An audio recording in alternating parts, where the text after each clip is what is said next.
11वीं क्लास में पढ़ने वाले मथुरा के होनहार छात्र यतेंद्र ने कूड़ेदान में फेंके जाने वाले फूलों से इत्र बनाने वाले संयंत्र का निर्माण किया है। यतेंद्र की इस अनोखी प्रतिभा का सम्मान करते हुए अब भारत सरकार उसे जापान के शैक्षिक दौरे पर भेज रही है। प्रतिभा किसी की मोहताज नहीं होती, बस उसे चाहिए थोड़ा सा सहयोग चाहिए और आगे बढ़ने की राह अगर दिखाने वाला कोई मिल जाए तो प्रतिभाशाली जो बच्चे हैं वो फिर कुछ नया कर दिखाते हैं। आज हम आपको एक ऐसे ही एक मथुरा के होनहार छात्र से मुलाकात कराते हैं जिसने अपने जनपद, मंडल और प्रदेश ही नहीं बल्कि पूरे देश में अपनी प्रतिभा का डंका बजा दिया है। और आइए, इस समय हम मौजूद हैं मथुरा के जैन चौरासी इंटर कॉलेज में और यहाँ भौतिक विज्ञान के प्रवक्ता अमित तायल जी मौजूद हैं और जो इन्होंने इस विद्यालय में साइंस क्लब की स्थापना की है और उसके माध्यम से जो बच्चों के अंदर दिमाग में, जिसको हम छोटे बच्चों की खुरापात कह देते हैं, तो वो खुरापात ही एक दिन एक वो बड़ा काम करके दिखा दी है। चाहे हमने बड़े बड़े जो वैज्ञानिकों की अगर बात करें तो उन्होंने कहीं ना कहीं छोटी सी खुरापात से ही शुरुआत की और अब विश्व में उन्होंने ऐसे बड़े कारनामे कर दिखाए। तो आज ऐसा ही एक बालक यहाँ मौजूद है और जो इसी विद्यालय का छात्र है। आइए मुझसे मुलाकात कराते हैं और उसने जो प्रोजेक्ट बनाया उसकी जो जानकारी हम उसी से प्राप्त करेंगे। क्या नाम है आपका? यतेंद्र। कौन सी क्लास में पढ़ते हो? जब मैंने वो छोटी वाली मशीन बनाई थी जब मैं 9th में था और अब 11th में हूँ। हाँ सर। अच्छा यतेंद्र, क्या चीज़ तुमने जो बनाई है, क्या आविष्कार किया, कौन सी चीज़ है जो उसका क्या काम आएगा? ये टेम्पल वेस्ट मैनेजमेंट मशीन है, जैसे कि मंदिरों से निकलने वाले अपशिष्ट पदार्थ को पुनः उपयोग में लाने के लिए, जैसे कि फूल माला, फूल और दीपक वगैरह शौक वो और हाँ उनको उपयोग में लाने के लिए ये मशीन बनाई। क्या इस मशीन से क्या बनाओगे, कैसे उपयोग होगा उसमें उनका? हम अगर फूल की बात करें तो ये फूल भी आपने रख रखे हैं यहाँ, तो ये वेस्ट है, मंदिर में चढ़ा दिया भगवान के पास, उसको नदी नाले में फेंक दिया, कूड़ेदान में फेंक दिया, तो इसका कैसे सदुपयोग करोगे इस मशीन के माध्यम से, बताओ। इससे हम इत्र बनाएंगे सर। हाँ सर। और आपको मैं बता दूंगा कैसे कैसे कार्य करेगी। बताओ जरा कैसे प्रैक्टिकली ये क्या चीज़ है, कैसे काम करते हैं? जैसे कि सर इसमें ये कॉपर के पात्र लग रहे हैं 2 और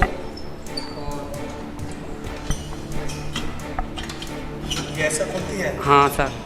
इसमें हम फूल डाल देंगे, मतलब जैसे कि 1 किलो फूल 1 किलो पानी डालने के बाद इसको हम लगा देंगे और इसमें हम गैस के कारण ये जलाए दे। हाँ, गैस के वार्नर लग रहे हैं, इसको हम जला देंगे। इसमें इस सिलेंडर लगाया हुआ है, LPG गैस लगाई हुई है। जैसे कि बड़े बड़े मंदिरों में अपने वो होते हैं गौशाला वगैरह, उसमें बायोगैस का प्रयोग किया जाएगा। हाँ। तो ऐसी हाँ गोबर गैस उससे इसको संचालित करेंगे। हाँ सर। और इसमें हम गैस बनाएंगे तो भाप बन के तो तीसरे वाले पात्र में आएगी। इस वाले में जैसे कि यहाँ ये रहा तीसरा वाला पात्र, तो भाप बन के वो इसमें आ जाएगा, वो इत्र के रूप में परिवर्तित हो जाएगा। यानी जो फूल है हाँ आग लगेगी तो बॉयल होने के से जो वाष्प आएगी वो इस पाइप के थ्रू। हाँ सर, वो बॉयल के कारण बॉइलिंग इत्र बन के आएगा बॉइलिंग। हाँ सर। तो कुछ चित्र बनाई आपने? ये हमने बना के दिखाया था। अच्छा, 1 किलो में लगभग कितना बनता है? 1 किलो में लगभग 75 ग्राम 100 ग्राम इतना बन। हाँ 75 के आसपास। तो ये गुलाब के फूल का बनाया? हाँ गुलाब के फूल का बनाया हुआ है हमने इत्र। हाँ पूरी तरह से शुद्ध है। अच्छा यतेंद्र, ये सब चीज़ आपने जो बनाई और एक आपने एक छोटा भी बनाया हुआ है ये जी। पहले तो छोटी वाली ही बनाई। हाँ वो भी इत्र किया। उसमें पहले हमने किया था दीपकों का प्रयोग। हाँ इसमें हमने गैस के बर्नरों का प्रयोग किया गया है। ऐसे जैसे वो चलती है वैसे ही ये चलती है। अच्छा यतेंद्र, ये तुम्हारे दिमाग में कैसे आई कि हम ये इत्र बनाने की मशीन तैयार करें? पहले कभी कहीं सोचा था इसके बारे में या किसी ने बताया? मैं गया था मथुरा में स्थित अपने रंगेश्वर मंदिर में गया था। वहाँ पे मैंने देखा कि पुजारी जी का बच्चा खेल रहा था और वहाँ जल रहे दीपकों पर वो गिर गया और वहाँ औरतें भी आती हैं, आदमी भी आते हैं, उनकी साड़ियाँ बाल भी जल जाते हैं। उसको देख के मेरे को ये मन में ख्याल आया कि मैं कुछ बनाऊं प्रोजेक्ट। तो फिर उनका इससे क्या संबंध? उससे के संबंध है, जैसे कि कोई प्रदूषण नहीं फैलेगा, गंदगी नहीं फैलेगी, नाले नाले जैसे नदियों, गंगा जी, यमुना जी, इनमें नदी माला बहती हैं, ये नहीं बहेंगी, उनको प्रयोग करने के लिए। उसके बाद ये हाँ सर। तो ये प्रोजेक्ट आप लेकर कहाँ कहाँ तक गए और कहाँ पर इसको पुरस्कार मिला? इसको हम लेके गए आगरा के बाद फिर हम लखनऊ लेके गए। लखनऊ के फिर 4 दिन पहले हुआ था, 4 तारीख से 8 तारीख तक मोबाइल पर ऑनलाइन हुआ था। हाँ हाँ, यहीं पे हुआ था। यहाँ हुआ लेकिन राष्ट्रीय स्तर की। हाँ दिल्ली में हुआ। तो देखा, ये यतेंद्र कुमार 11वीं क्लास का छात्र है, जैन 84 में पढ़ता है। ये मंदिर में जैसा उन्होंने बताया कि ये जो उन्होंने आविष्कार किया है एक इत्र बनाने का, और इत्र बनाना कोई बड़ी बात नहीं है, लेकिन सबसे बड़ी बात यह है कि इस छोटे से बालक ने जब मंदिर में गया और वहाँ देखा कि बहुत सारे फूल पड़े हुए हैं जो पूजा में चढ़ाए जाते हैं, और उसके बाद वो फिर निष्प्रयोज होता है, उनका कोई मतलब नहीं रहता, उनको उठा के कूड़ेदान में या नदी नाले में प्रवाहित कर दिया जाता है।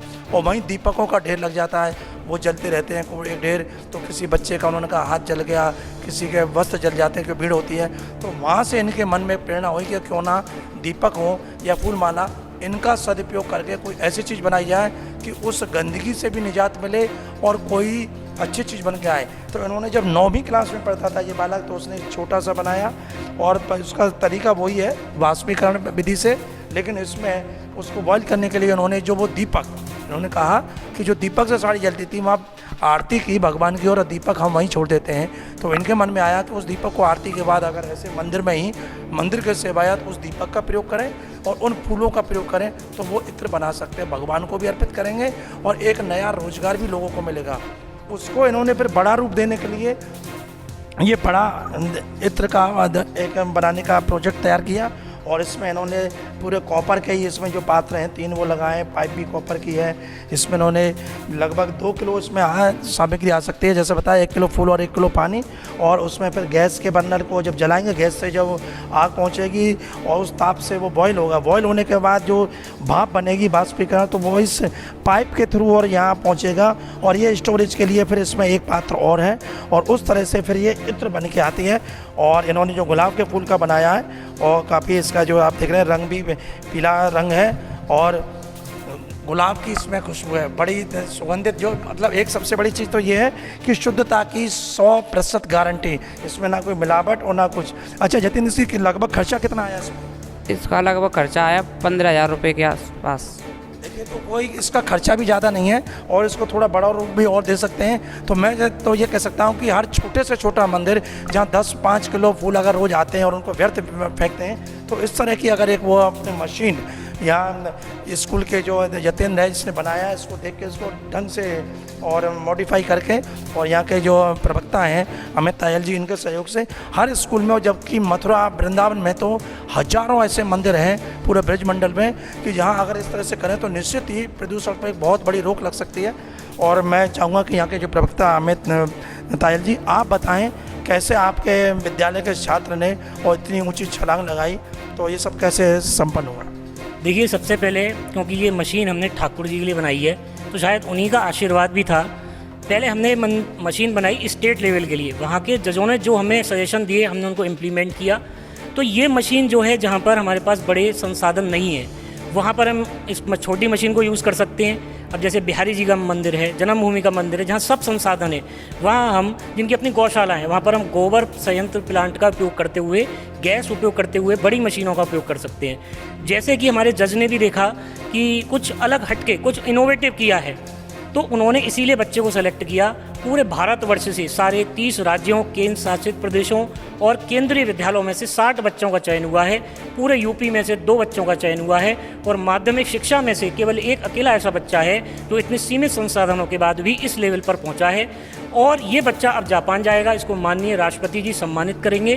तो ये पूरे मथुरा के लिए, पूरे आगरा मंडल के लिए गर्व की बात है कि हमारे बीच से एक बच्चा प्रेरणा लेकर, मेहनत कर कर आगे आया है। G9 न्यूज़ के माध्यम से एक संदेश देना चाहता हूँ कि आप सभी लोग अपनी शुभकामनाएं बच्चे यतेंद्र को दें, और आगे भी हमारे प्रयास सफल हों, ऐसी आप ठाकुर जी से प्रार्थना करें। हम मथुरा का नाम ऐसे ही केवल उत्तर प्रदेश में नहीं, भारत में नहीं, विश्व में भी हम परचम फहरा सकें। हमें ऐसे मौके, अवसर बार बार मिलें, मैं आपसे बस यही उम्मीद करता हूँ। ऐसी ऐसा आपने जो बताया कि यतेंद्र जापान जाएगा, तो जापान जाने का क्या औचित्य है, किस लिए? जाने का मेन उद्देश्य है बच्चे को टेक्नोलॉजी प्रौद्योगिकी का नया ज्ञान देना, क्या टेक्नोलॉजी वहाँ पर चल रही है। ये एक शैक्षिक भ्रमण है, बच्चा जब वहाँ जाएगा नई नई चीज़ों को देखेगा। जैसे कि इसकी ये मशीन है, कल कोई कंपनी आती है, अगर वो पेटेंट कराती है तो वो चाहेगी कि इसमें कुछ नए एडिशन हो समय के साथ। जैसे हमने देखा था पहले स्पोक्स के व्हील्स आते थे, फिर स्पोकलेस व्हील आने लगे, अब पहले ट्यूब वाले टायर आते थे, अब ट्यूबलेस टायर आने लगे। इसी प्रकार मशीन में कोई मॉडिफिकेशन हो तो टेक्नोलॉजी एडवांसमेंट में क्या चल रहा है, नई जानकारी लेने के लिए ये एक शैक्षिक भ्रमण है। ये भारत सरकार की तरफ? हाँ, ये भारत सरकार के द्वारा किया जाता है और वही अब आगे सारा जो भी प्रोग्राम है वही भारत सरकार के द्वारा ही बनाया जाएगा। यतीन जापान जाने का अवसर मिल रहा है और आपके शिक्षकों का इसमें योगदान रहा है, स्कूल का पूरा, और तो कैसा लग रहा है जापान जाओगे, विदेश जाने का अवसर मिल रहा है? मेरे को बहुत अच्छा लग रहा है और मैं सरकार के पैसे पे जा रहा हूँ। कोई भी अपने पैसों पे तो नहीं जा पाता, मैं सरकार के पैसों पे जाना चाह रहा हूँ। आपके घर में आपके पिता क्या करते हैं? पिता फर्नीचर का काम करते हैं मेरे। अच्छा, मिस्त्री हैं? मिस्त्री हैं, कारपेंटर कंपनी में लग रहे हैं। हाँ। और आपकी पढ़ाई में और इस सब में इतना खर्चा होता है, तो ये सब कहाँ से तुमने अरेंज किया? पिता की तो इतनी आमदनी नहीं होगी, इतना फालतू खर्च के लिए भी पैसा दे पाए? थोड़ा बहुत काम तो मैं भी करता हूँ। क्या करते हो? मैं लाइट का काम करता हूँ। पढ़ाई के साथ साथ? हाँ, पढ़ाई के साथ साथ। बचत की है छोटी सी, उससे ये सब बनाया? हाँ सर। तो आगे भविष्य को लेकर क्या योजना, क्या बनना चाहते हो? मैं इंजीनियर बनना चाहता हूँ। लेकिन इंजीनियर बनने के लिए तो बहुत सारे लाखों रुपए चाहिएंगे, वो सब कैसे? वो होगा जो ठाकुर जी की कृपा लगाएंगे, वो तो। अच्छा तमन्ना है? हाँ, तमन्ना है। देखिए, ये यतीन्द्र के मन का जो हमने भाव जानना चाहा, उसने कहा इंजीनियर बनना चाहता है, और मैं कहूँगा इंजीनियर तो वो बन चुका है, भले डिग्री उसको ना मिली हो। इतना एक बेशकीमती कहूँगा इसको कि मथुरा वृंदावन में जो हमारी सरकार है लाखों करोड़ों रुपए खर्च करके प्रदूषण को दूर नहीं कर पा रही है, क्योंकि यमुना प्रदूषण में सबसे ज़्यादा फूल मालाओं का उसमें खास उसमें से योगदान रहता है प्रदूषण में, और उसके लिए कोई चीज़ है। वो से छोटे से बालक ने 9वीं क्लास में जब था तभी उसने एक ऐसा एक संयंत्र तैयार कर दिया। तो कहीं ना कहीं जो उन्होंने कहा कि उसको इंजीनियर बनना है, लेकिन लाखों रुपए की आवश्यकता होगी। पिता उसके एक साधारण कारपेंटर है और ये 11वीं की पढ़ाई कर रहा है, उसी के साथ साथ इलेक्ट्रिशियन का काम भी करता है। तो कहीं ना कहीं अपने आप को, जो हमारे देश के प्रधानमंत्री कहते हैं कि आत्मनिर्भर बनिए, तो ये अभी एक नाबालिग है, 18 वर्ष की इसकी आयु भी नहीं हुई है, और अभी के साथ ये आत्मनिर्भर बनने की दिशा में चल रहा है। और ऐसा इसने एक प्रयोग कर दिया कि मथुरा भगवान कृष्ण की नगरी का रहने वाले इस बालक ने पूरे भारत के पटल पर अपने जनपद का, अपने स्कूल का नाम रोशन किया है। और सरकार ने इसकी इस उपलब्धि को देखकर इसके जो मानसिक विकास के लिए, क्योंकि इंजीनियर बनने की जो तमन्ना है, मन में ललक है, वो कहीं ना कहीं और उसका विस्तार हो, तो उसको जापान भेजा जा रहा है, जो तकनीकी जानकारी हो और इस तरह के जो उपकरण वो ईजाद किए हैं उसको कहीं ना कहीं और अच्छा करने के लिए, तो उसके मन में यह भाव आवा है। और सरकार, तो मैं चाहूँगा कि इस बच्चे के जो मन में जो एक बात आई है कि वो इंजीनियर बनेगा, लाखों रुपए की उसमें आवश्यकता होगी, तो ऐसे जो जन सहयोगी जो संस्था हैं, सामाजिक संस्थाएं, उनको ऐसे बच्चे को ज़रूर सहयोग करना चाहिए, जिससे कि वो आगे बढ़ने में उसको कहीं रुकावट ना आए, अर्थ कहीं बीच में रुकावट ना बन जाए। कि हमारी बहुत सी प्रतिभाएं हैं, उनको सही समुचित संसाधन ना मिलने के कारण वो वहीं के वहीं दब के रह जाती हैं। तो कहीं यतीन्द्र के साथ ऐसा ना हो। तो मथुरा में ऐसे बहुत सी सामाजिक संस्थाएँ हैं जिन्हें भगवान ने सामर्थ्य दी है, सहयोग करने की सामर्थ्य है, तो निश्चित ही वो जैन 84 के होनहार छात्र की सहायता कर सकते हैं। ताहिल साहब, क्या कहोगे इस मामले में? बताना चाहता हूँ कि क्योंकि ये भारत सरकार का विज्ञान और प्रौद्योगिकी विभाग उसका प्रोग्राम है, उन्होंने ही सारी फंडिंग भी करी है, समय समय पर उन्होंने ही सारी मदद करी है, और आगे भी यहाँ तक का सफ़र जो हमने तय किया है वो उनके बिना शायद अधूरा था। जो प्रधानमंत्री नरेंद्र मोदी जी का सपना है, उसी के अंतर्गत ही हमें सारी सहायता मिली है। और आगे भी जो मुझे लगता है इस बच्चे का भविष्य बहुत उज्जवल है। जब यहाँ तक मदद करी है तो आगे भी मदद करेंगे, और मैं हमेशा इस बच्चे के साथ खड़ा हूँ। ये बच्चा जहाँ भी जाना चाहता है, वहाँ तक जहाँ तक मेरे से संभव होगा मैं इस बच्चे की मदद करूँगा। तो जैसे इसने बताया इंजीनियर बनना है, इंजीनियरिंग की पढ़ाई आज के जो युग में जो बहुत महंगाई का दौर है, तो ऐसे में लाखों रुपए की आवश्यकता होगी। तो उस मदद की बात कर रहा हूँ, उसके लिए कैसे? इसके लिए कुछ जो भी जन सहयोगी संस्थाएं हैं उनको आगे आना पड़ेगा, और ये मैं बताना चाहता हूँ कि हमारे मथुरा में भी ऐसी कुछ संस्थाएं हैं जो ऐसे होनहार बच्चों को स्कॉलरशिप भी देते हैं, भारत सरकार भी स्कॉलरशिप देती है। तो ऐसे जब इसको मदद मिलेगी तो निश्चित रूप से ही आगे बढ़ेगा। तो देखिए, किसी भी पिता का बेटा जब आगे बढ़ता है तो उसे खुशी होती है, और ऐसे ही शिक्षक भी उसके पिता के समान होता है। तो आज जो यतिन ने जिस तरह की ये उपलब्धि हासिल की है, तो उसके शिक्षक अमित तायल जी के चेहरे का जो प्रसन्नता, जो भाव है, वो साफ पढ़ सकते हैं कितनी प्रसन्नता है। और इसलिए के लिए उन्होंने कहा कि आगे जहाँ तक ये जाएगा वो इसकी पूरी मदद करेंगे, और आगे जो उच्च शिक्षा के लिए धन की जो आवश्यकता आएगी उसके लिए उन्होंने भी अपील की है कि सामाजिक संस्थाएं अगर सहयोग करें तो हमारे मथुरा का ये छात्र बहुत ऊंचाइयों पर पहुंचेगा। तो मैं उम्मीद करता हूं कि आज हमारे G9 न्यूज़ की इस खास खबर को देखकर निश्चित ही आप लोगों के मन में कहीं ना कहीं अगर इसकी मदद का भाव आए तो जैन चारासी स्कूल में आकर आप संपर्क करके इस यतिन की मदद कर सकते हैं। G9 न्यूज़ के लिए कैमरा पर्सन रिंकू वर्मा के साथ सुशील गोस्वामी, मथुरा।